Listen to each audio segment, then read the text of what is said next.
கூட்டம் போட்டிருக்காங்க. சசிகலா கூட்டம் போட்டிருக்காங்க. தேனியில எங்க கட்சி ஆரம்பிக்க போறோம் அப்படிங்கிற மாதிரி புதிய கட்சி இருக்கிறது தான் நாங்கள் வந்து பண்ணுறோம். திமுகவையும் உங்களையும் இருக்கிறது தான் நாங்கள் பண்ண கட்சி தான் பண்ணுறோம். திமுகவே எங்களையும் வீழ்த்தலாம். தனிப்பட்ட தினகரன் தனியாக போகிறப்ப என்ன காரை பறித்து அடிக்கலாம், வீழ்த்தலாம்.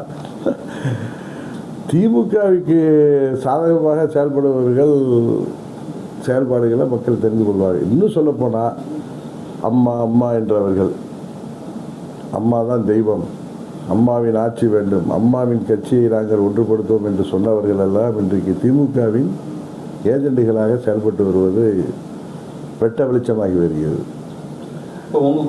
கேளுங்க, அதே மாதிரி ஒரு கட்சி ஆரம்பித்தா அந்த கட்சி ரிஜிஸ்டர் ஆகிறதுக்கு குறைந்தபட்சம் 6 மாதம் ஆகும்.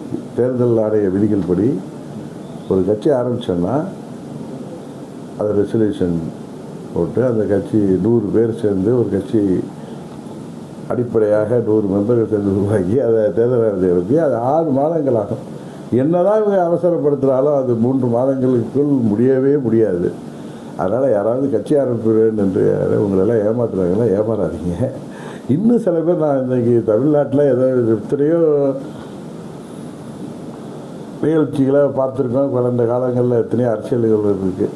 ஆனால் திடீர்னு சாம்பார், திடீர் இட்லி மாதிரி திடீர்னு கட்சி தொடங்குவோம், திடீர்னு வேட்பாளர்களை, அதுவும் நிறைய கட்சிகள் இப்போ கூட திமுக என்ன பண்ணுறாங்க, பிள்ளை பிடிப்பவர்கள் போல் நம்ம ஊர்லலாம் அந்த பிள்ளை பிடிப்போம், பூச்சாண்டி மகளாக அது மாதிரி அண்ணா திமுகவில் எம்எல்ஏ இருந்தவங்களெல்லாம் பிடிக்கிறாங்க.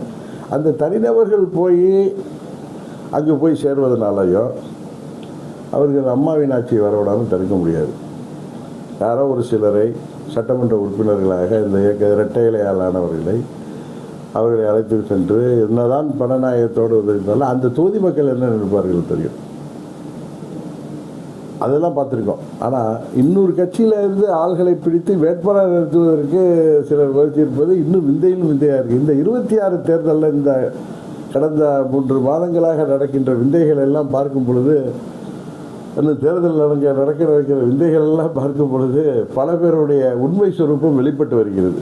இப்போ அண்ணன் OPS தன்னை பரதனாக காட்டிக்கொண்டவர் இன்றைக்கு அவருடைய செயல்பாடு தெரிகிறது.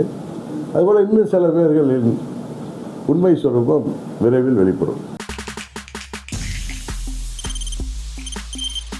தவிர்க்க முடியாத தம்ப்நெயில்ஸ், கலக்கலான கண்டென்ட்ஸ், சினிமாவும் சீரியஸ் பிரச்சனைகளும், பல வருடங்கள் இடைவெளிக்கு பிறகு இந்த படத்துல ஒரு கலகலப்பும் கைகலப்பும்,